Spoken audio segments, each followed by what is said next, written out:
bemor bo'lsa agar bu zot, titroq bosar tanamni.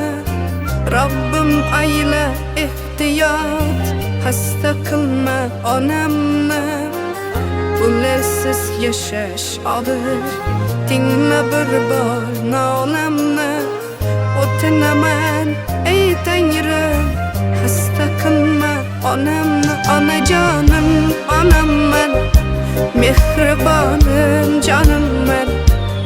Onajonim onamman, mehribonim jonimman. Otamning ko'ngil altori, jonajonim onamman.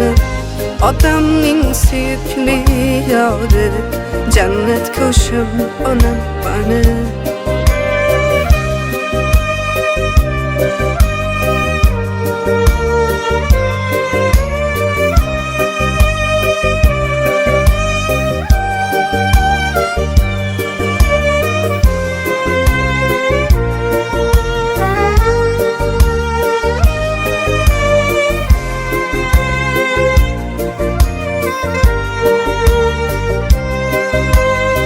Yok ulardek mehribon, tushunarlar odamni.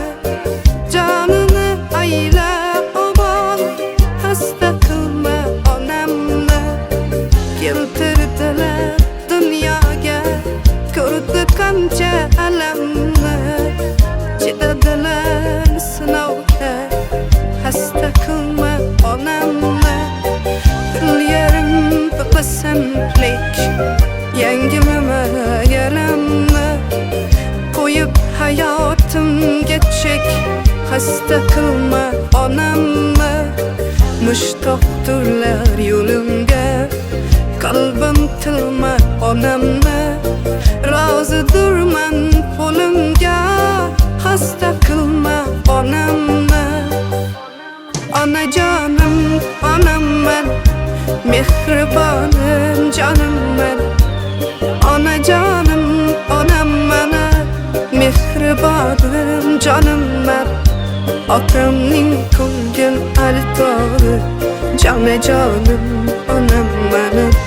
Otamning suyukli yori, jannat ko'shim onamman.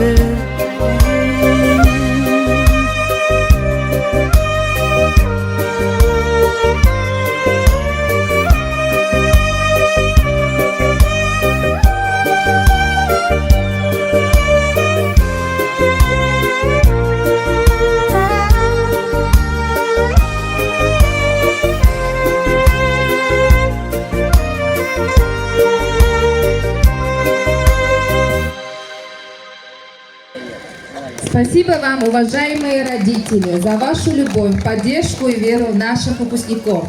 Ваши слова – это самый ценный подарок для них сегодня.